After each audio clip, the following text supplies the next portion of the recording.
Have you ever watched a video like this or this and you thought, oh, it seems that for these polyglots, they're doing everything consistent. They are at their peak of their journey. Now, I made a video exactly like this a few years ago, and I'm here to tell you that the seemingly linear journey that those kinds of videos give us the impression of is definitely not what it seems, especially after me trying to maintain the languages that I'm learning right now, 9 of them to be exact. And honestly, it seems like I am more lost, confused, and burnt out maintaining 9 languages than I was ever maintaining just 2 or 3. Let's talk about that today and stay till the rest of the video, because at the end I'm going to give you actionable advice for when you find yourself as well in these really uncertain lower periods that don't make you feel good and you feel like there's no escape from. It'll all happen to us at some point. We are all human after all behind the languages that we speak, behind all of our studies, and to better cope with it as a community, I believe that we need to bring more light to real personal situations that are happening to us. My original intention was to talk more about this once I finished my speaking challenges for 30 days for both Russian and Turkish, what that process looks like for me, and especially at the very end of the journey, I thought maybe I'll be burnt out by that point, maybe I won't, and I am about 2 weeks into the 30-day challenges that I set out for myself. I'm already at a point where I could definitely say that I'm trying to learn so much and I'm just getting exhausted. And one of the big reasons why I wanted to do a speaking challenge in the first place, especially for Turkish, was because I wanted to go to Germany, specifically Berlin, in the next few weeks, and I wanted to be able to speak Turkish up there. So this is real talk today because you know on Language Travel Adoptee, we give the unpolished, unapologetic look at language learning processes, every emotion that goes into it, because it is definitely, I'm feeling a mess. But I've noticed that even though I tend to be a morning person, this week it has been so hard to get out of bed. I've been staying in bed a lot more instead of getting up when I usually do. I don't feel really inspired to do my morning routine. I was even starting like 2 days ago to dread the language classes for Turkish and Russian that I had booked for my speaking challenges in advance. I'm also dealing with YouTube, a full-time job, sometimes a part-time job, while also maintaining my relationships that I have outside of all of this craziness. In both language learning and personal life, I do feel lost as well because I have a really lofty goal of becoming location independent by next year, and I also just don't know how languages are going to play a part in that, even though I know they will somehow. I feel confused because of what I just said, but also just because I really like to give direction to others learning languages, and it's fulfilling to me to do so. It's also important to acknowledge, I don't always have it totally figured out. Everyone's direction that they should take that's right for them in language learning is not going to be the same as the other person's. So of course, what I tell others is not going to be necessarily what I would apply to myself, and I just haven't figured out my own direction. I'm also confused about my trip to Berlin this summer and how I'm going to navigate the emotions that come up. Beginning of the pandemic, I was living in Berlin and I thought that I would stay there for 2 years at least. When the pandemic came and I realized that I couldn't stay there, I had to go back to my family in the United States. That was really devastating, and so was the fact that I had to let go of this place that had so many languages. I had so many friends that I had met through language exchanges and was really living the life that I wanted to live through my languages. And I just haven't been able to do that for the 2 years that I've already been back in the US. Going back to Berlin and hearing the languages again, I think is going to be pretty emotionally overwhelming, but I know that I've already made for a while now a promise to myself. I'm going to implement a lot more self-compassion into my studies. That doesn't mean that this implementation is perfect, but it's definitely a few steps above where I was a few years ago with my mental state and how these kinds of situations affect my overall learning progress in languages. Whenever I watched those polyglot videos, they always seemed to have a certain end emphasis, and it gave off the sense that all of these people were pretty much at the peak or the end of the struggle of learning languages. And I especially thought this whenever I was only learning 1 or 2 languages and watching these videos for inspiration. And it was the subconscious assumption that I just thought everything would be great for them just because of my own idealized goal in my head that they had already accomplished for themselves. Now that I feel like I'm in that place now, in a sense, where I saw those polyglots in those videos all those years ago, that assumption could not be further from the truth. Now that I've had a few days to think it over, I I know what I want to do for combating some of these really hard feelings that make us really human and really vulnerable and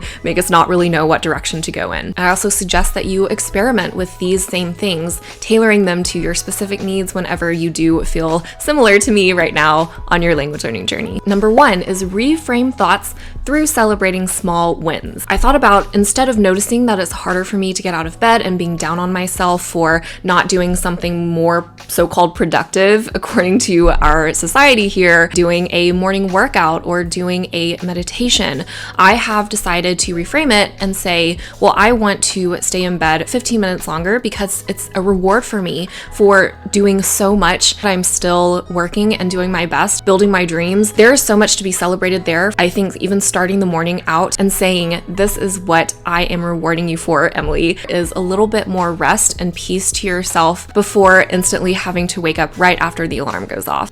Number 2 is honoring your energy and getting rid of things or taking a break from what does not honor your energy. Now, I am an introvert. It didn't occur to me how much of my energy was taken up by speaking lessons. That is one thing with this language challenge, is that you are constantly speaking. I made these rules for myself, so I get to change them, right? I, of course, wanted to commit myself to speaking every day with someone, but again, I chose so many different tutors for both Russian and Turkish because I just didn't want to have to book a lesson every single day. But that meant sometimes not connecting on a good level with one tutor compared to another, and then not really looking forward to the sessions that I booked with the tutor I didn't connect to. My introverted energy goes way down whenever I have so much of a mental load on myself, when I already have so much to do, and just adding another thing on my list that I deem necessary but really isn't necessary because I get to control what I do in my day-to-day.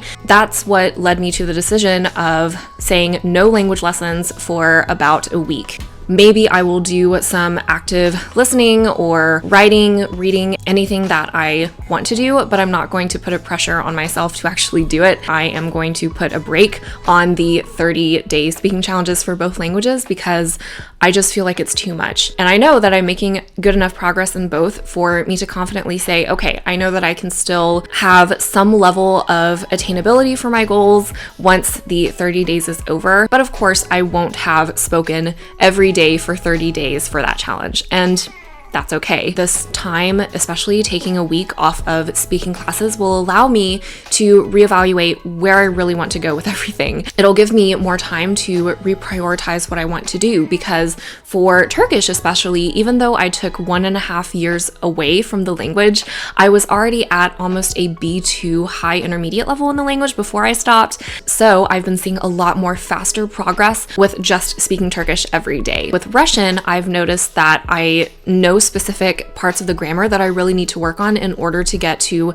that next level. It's such a grammatical language. I had taken a 3-month break from stopping learning Russian after reaching about A2, so high beginner speaker. So it will take more effort on my part in terms of actual study for me to feel super comfortable with Russian. But again, I'm okay with that because at this point, even after just renewing what I already knew after the break in just 1 week of my very first week of the Russian speaking challenge, I know that I can handle myself now in A2/B1, prove to myself again that this language wasn't as rusty for me as I thought it was. I think I took a Turkish lesson today, I'll take one tomorrow, and then no speaking lessons after that until I can get my priorities and energy back in order. My introverted energy also goes down with a load of mental tasks. This is my third point, is reduce the mental tasks that you have. In regards to language lessons, yes, I cut that out. Mental tasks can also just be whatever that looks like for you. So these tasks, of course, do not require physical labor, but it can be really small things like knowing you have to remember to schedule a appointment, knowing you have to pick up something, know that you have to do laundry, do some kind of tour around the house. All those really small increments of tasks, and you know that you have to do, that takes energy and it takes calories for your brain to work. If I can even reduce what I'm doing through not committing to language lessons this week, that is great for me.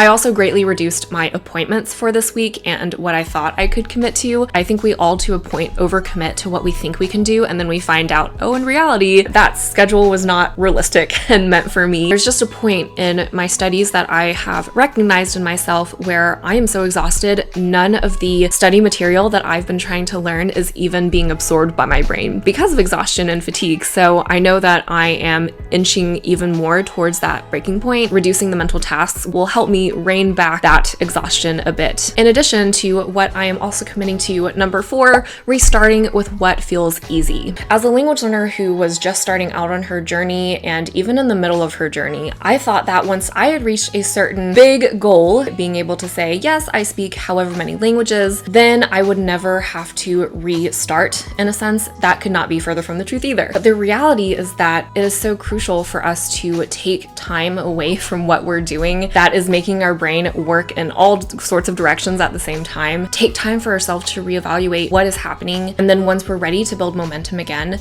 starting with what is easy.